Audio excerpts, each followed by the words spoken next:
peace and black power family. We got Brother Kaba out here in St. Louis, Missouri. He just had a very powerful lecture here at the Better Family Life Building. Hello? Hope Chat family. Okay. It's great to be here. Okay. How was your experience here, and how do you feel about the outcome of the lecture? Oh, it was fantastic. You know, it's always great.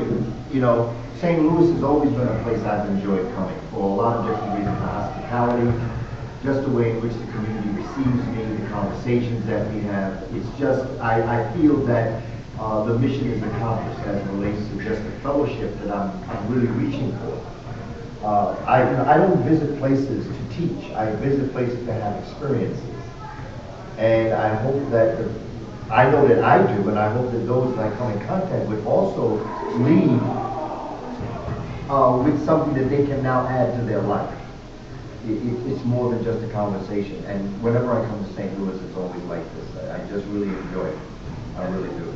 That's great. What else do you have coming up next and for the rest of the year? What is your schedule pretty much looking like for the rest of the year? Well, there's a number of things. Again, I'll be visiting many different communities, doing presentations as it relates to education and culture. And, you know, this month, February, we have a number of things to do. We'll end up in Canada at the end of this month. And then next month, we're going to go out again on the road, and then we'll end up in Canada again, but this time Montreal. Montreal is a new community I have not visited. I've been to Toronto at least 4 or 5 times, but I have not been to Montreal. And so this is going to be another very interesting experience.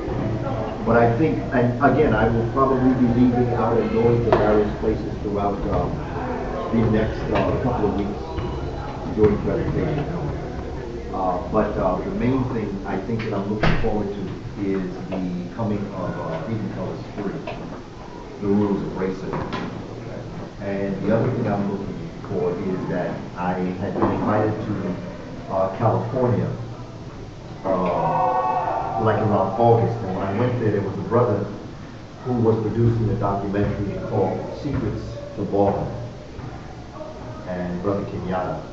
And he called me, and he just didn't know I'd be in California. He was looking for me. He wanted me to be a part of it. But basically, this documentary coming forward is about success for our young people. It's aimed at the hip-hop generation. Ballin', of course, being success. You know, what are the secrets to ballin'? You know, he asked me about 8 questions. Questions such as, what happened in your life that brought you to where you are? When did you know it was going to happen? How did you choose what you wanted to get into? What were the obstacles that came? Was your spiritual nature having to be tapped into for you to be able to move forward with what you were doing? Do you feel that you're successful, and do you feel that there's anything else that you have to accomplish? And it's really meant to talk to the young people about their plans, their life. You know, what do you see? You know, I always ask my students, I always ask young people, where do you see yourself in 10 years? Always have a 10-year plan. I have a 10-year plan. Always have a 10-year plan. Where do you see yourself in 10 years? Because as long as you're moving towards someplace, you always have something to do. And when you have a 10-year plan, you may not, at the end of that 10 years, you may not do what you thought you were going to do, but at least what your road getting there would have brought you to where you eventually ended up anyway. You know? And so in Secret to Ballin', man, I mean, the brother was able to tap into Snoop Dogg, Damon Dash, Chris Brown, Kelly Rowlands. He really went into the hip-hop community. He also reached out to Michael Beckwith from a spiritual perspective. He reached out to me as a historian. And so everybody pretty much plays their own role and their own part in this particular documentary. So I'm looking at that to roll out sometime before June also.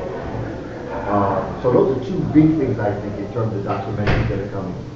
But just continuing doing what we're doing, continuing visiting communities, talking to the communities, getting them to understand, you know, what we can do, that this is real, this is not overwhelming. But if we allow things to get in our way, misrepresentations of things that we should do, it can become overwhelming. I know it can become overwhelming. And my thing is to keep the community, you know, let's take a deep breath now, you know. Let's, you know, you don't have to do it all. Let's start with something. And then let's move from there. And then when we get that done, let's move to the next one. But don't get overwhelmed. You know, it took a long time to get us in this position. It was their time to get out. So we need to be very clear on our, you know, our approach toward what we're doing. And I think that that's really what I'm looking forward to. With the Hidden Colors coming out this summer,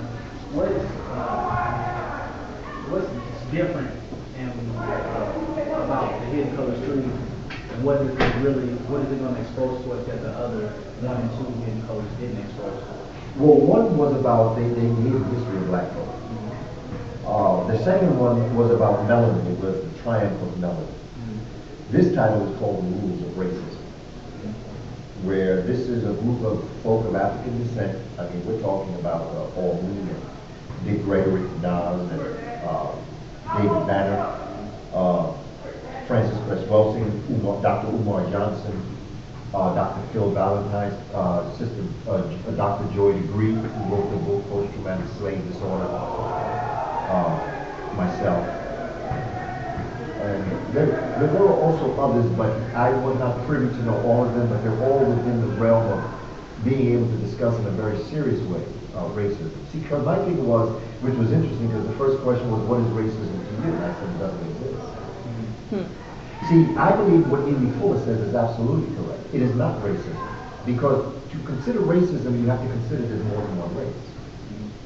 Otherwise, you can't have racism, because it is someone putting something on another people.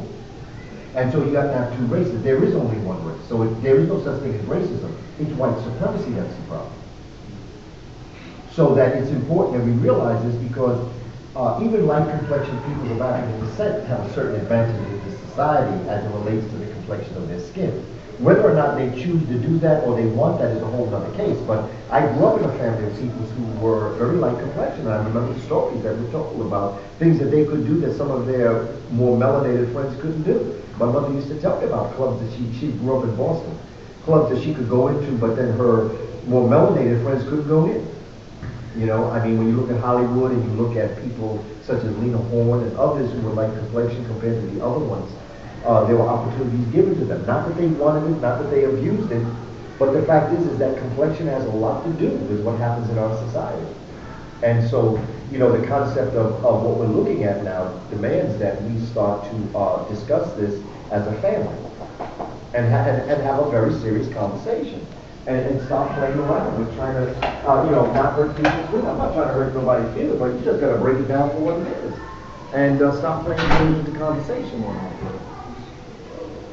So, how do you feel about the Black conscious community and social media? And there was recently some pictures put out you had took with a Caucasian lady, a white woman, and I believe she was teaching Matter Netter or something of that nature. And there was some negative attention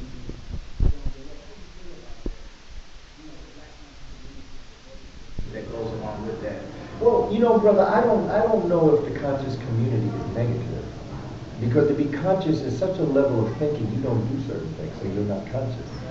And I think that we're caught up in consciousness like people are caught up in Christianity, and so you think because someone's a Christian that they must not have done that, or because someone is a devout Muslim that they didn't do that. And, you know, people get into organizations and they hide behind the organization as a shield. So that they will tell you that when you go after them, you're actually attacking their organization or whatever. But no, we're not attacking. I'm attacking most of them because you're white supremacists. And so with the conscious community, it's the same thing. You know, I hear people talk about how they conscious are. Conscious people don't do certain things no matter what. They live according to Ma'at. Truth, justice, balance, reciprocity. And if I find that you are acting out of accord, you are not acting conscious. So you have no right to sully the name of the conscious community because you're trying to hide behind your devilment. And so the relationship between the younger and elder, I can only possibly think about talking to you about the relationship that I had with Professor Jonathan McCall. I would never address him as my elder, the way I hear and see some of the youngest addressing the elders. Even if I felt that Professor Clark was not correct in something he said, which I never did, but even if I did, I would have approached him and said, you know, Professor Clark, I wasn't quite understanding what you said. Can clear my mind so I understand. So I would even say, I don't agree with you. I would say, I don't understand. So this is how you approach the elder. This is how I feel. This is how I've always felt. And also, I have to tell you that that's how I feel towards youngers. I think that youngers respect elders because elders respect youngers. But there is a certain position that elders find themselves in for having been in this for so long. And I just think that the tone that we use with our people is absolutely inappropriate and unacceptable. And then you want to hide behind being conscious that, I'm just trying to drop it like it is. No, you're not dropping it like it is. You're dropping it like the way you want it to be because you want to get your frustrations out on something that you don't even know. Because you see, I was in another documentary at that point in time. And in that room, there were a number of people in the room. There were the photographers, there were the video people, there was the audio. The audio man was an Asian brother. The videographers were women of European descent. The interviewer was a woman of European descent. There were people in the room of African American descent, males and females. That room was full of people. Like most things, like in an evening like this evening, they asked to take a picture. And take a picture. And you see, my thing is, I guess that there are some people who feel that, I can take pictures with all people of African descent, but when it comes to a woman of European descent, I'm supposed to tell her, I don't want to take a picture of you because you're European. I just don't roll like that, brother. I don't. And I know that maybe some people don't appreciate that, but I just don't roll on that level. I have never rolled like that. I do not roll like that, because if I should do that to a person of European descent who had nothing but the best intentions as far as the issue is concerned,